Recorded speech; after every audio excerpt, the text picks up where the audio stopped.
What's up guys, it's Drac and it's time for one of our favorite kinds of videos. It's time for a rampant speculation video. So over this past week, a few people have leaked a bunch of Hasbro's upcoming interesting releases, and it's kind of wild, both because Hasbro is so defensive about their leaks in a world where other companies are like practically begging us to talk about their products, and also because they've done such an amazing job of suppressing most content creators and platforms from talking about these things. But given that I wind up with a brand new Hasbro dagger in my back every week, it seems like, let's talk about it.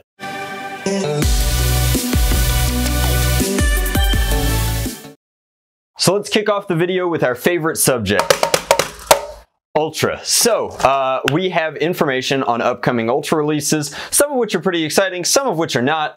First off, the Ultra 3 is not a myth. It's not a legend. It exists, or at least as far as these retailers, both we've got Everest, which is a wholesaler, leaking some information on different listings that should be coming up, and then a company called Game House, which is apparently some sort of online distributor for, I think, the European sort of market for Hasbro. So not only have they confirmed that the Ultra 3 exists, that one's no surprise. In fact, I don't think we know a whole lot about the Ultra 3 at this time, other than it's going to be pricier than both the Ultra 4 and the Ultra 5. The interesting thing is that they've also released an Ultra 6 listing and an Ultra 7 listing, and that's particularly interesting because we knew that there were going to be at least 6, but we did not know that there was going to be a 7th one. And in a world where they're actually like sitting on shelves and getting wholesaled away and winding up on sale everywhere, it's amazing to me that Hasbro is still pushing this this technology forward, even though it seems pretty clear that the market is reacting to it about the same way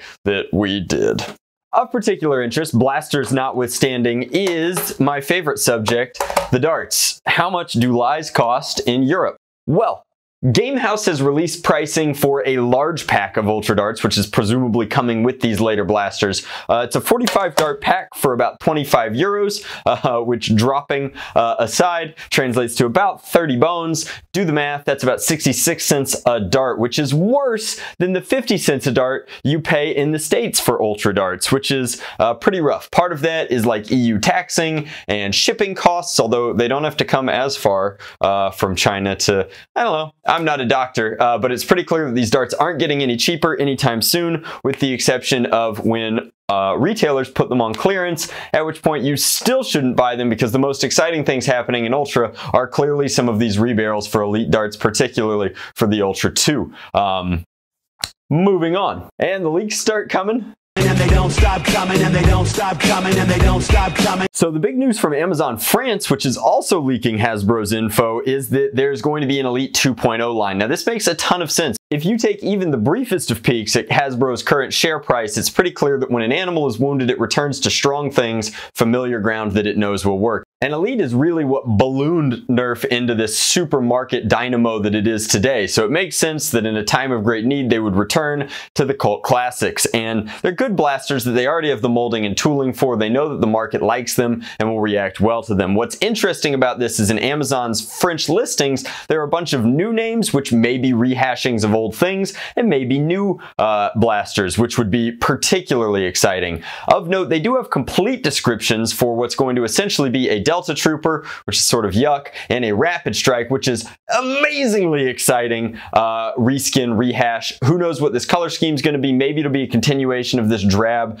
just blue, just orange, no paint dealio. Maybe it'll be a return to a really cool paint scheme. I would love to see these done up classic in-strike style, since they are Elite blasters, but time will tell. We'll have to wait and see. The thing that is interesting on Amazon's French website is that there's going to be a Guardian RD6, which I imagine is going to be some sort of revolver, an Echo CS10, which at 41 euros is got to be something pretty impressive. Something called the CS18 Turbine, which I think is probably the Rapid Strike, given both the price and the magazine it's coming with. We've got the Warden DB8, which is featuring official Nerf Elite darts, and we don't have any clue what that one's going to be. Maybe a Snapfire-esque platform.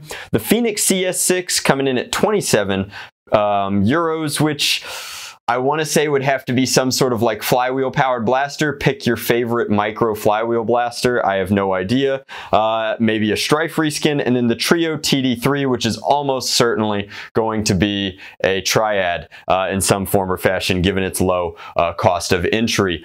But the thing that's most exciting is that we have full leaks in terms of names and kind of a rough quantity for an upcoming segment, which nobody's seen or heard of before, with the exception of some small whispers and echoes, called Nerf Hyper. And boy, do I have a theory for you. Let's go!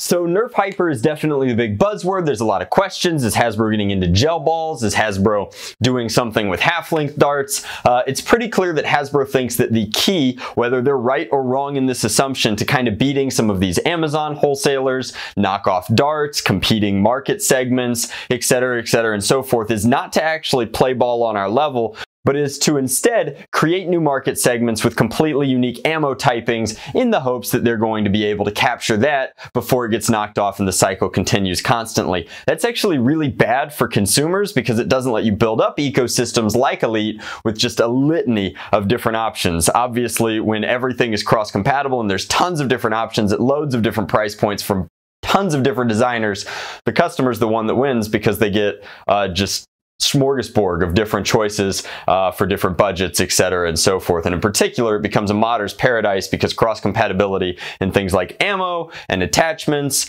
and certain ergonomic features lends itself very, very nicely to things like integrations and innovations. But what is Nerf Hyper? Well, this is my completely sourceless speculation. Coop's gonna lose it. I think it's little balls. Alright, so in an effort to keep the Coop fanboys calm in the comment section down below, we're going to stop saying little balls and refer to these as micro rounds because it's a little less joke-tastic. Why? Why do I think that it's going to be micro rounds? Well, I'll tell you.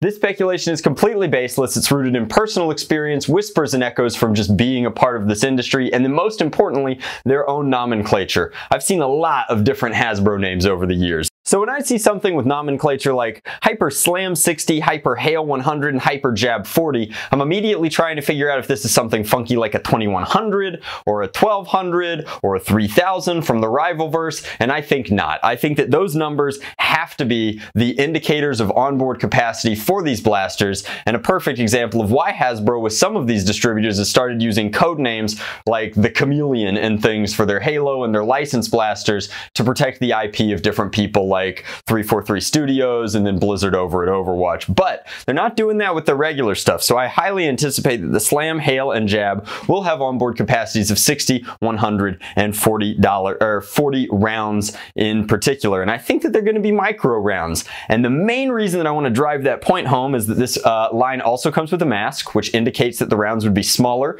indicative of needing some sort of face protection, and the refill canisters come in a 50 and a 100 quantity. And when those things are the quantities of your refills as opposed to like 12, 36, or perhaps some sort of like gross 144, I think that that indicates that these are going to be something a la mini rival rounds. Are they going to be half size? Are they going to be 66% of the size? I'm going to go ahead and guess that they're going to be half size, and that's just my nomenclature and industry-based speculation, and here's the personal bit.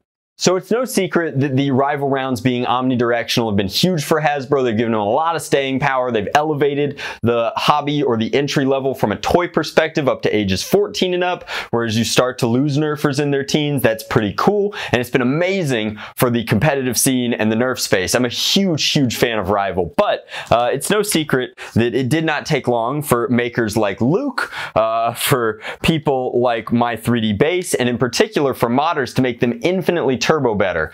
Also, rounds are really easy to knock off, and because they're omnidirectional, it's really easy for us to make better loading mechanisms, whereas we are still highly reliant on box-style magazines made either by Hasbro or from overseas knockoff manufacturers like Worker or other people on AliExpress or who knows where.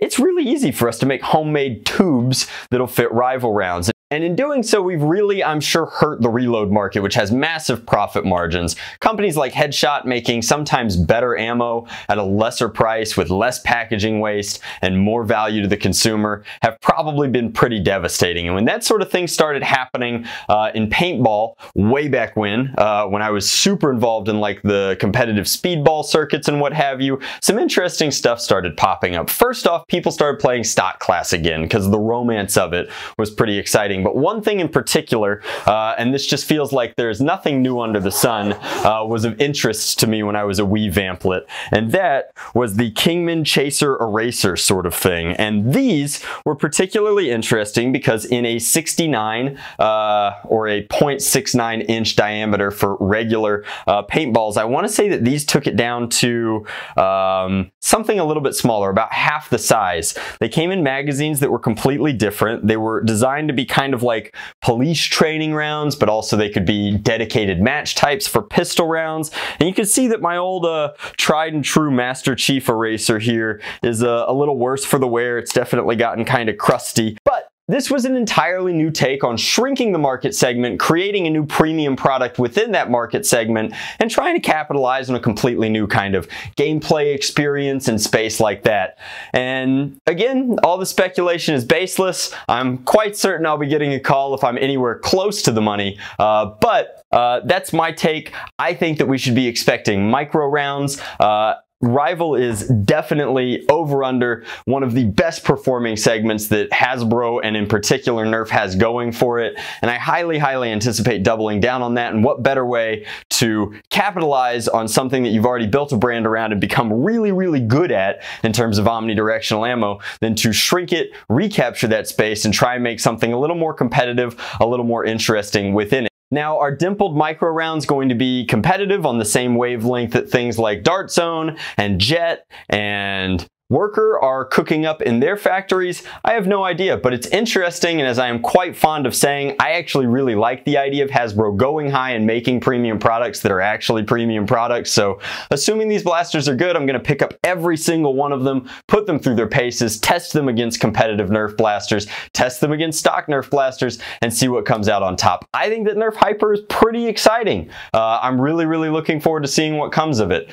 So that's just my rampant speculation, and let me know in the comments down below. I'd really like to have a discussion, start a discussion. What do you think Hyper's going to be? Am I crazy? Am I rambling? Am I onto something? Who knows? Let me know down in the comment section below. One other thing that I kind of want to get out in front of that's been kind of bouncing around the hobby space for a little while is what should we be calling the hobby space as it becomes clear that Nerf is less and less interested in serving our wants and desires. We're always going to be Nerfers. We're always going to be having Nerf wars, Nerf battles, etc. But we really need to pick a word and kind of galvanize behind it. And currently the front runner is Dartsoft, which associates us way too much with Airsoft, and I think would be a hugely flawed move. So help me out, guys. We got to come up with something better. I like Blaster Tag a whole lot. I like a few other little options, and we'll probably do a complete video talking about different options like this, maybe rope in a couple of collaborators to talk about it, because I think it's a really important discussion that we need to have very soon before anybody ever says the word Dartsoft to me in person and I blow a gasket at an event. Other than that, I'm twitching tonight,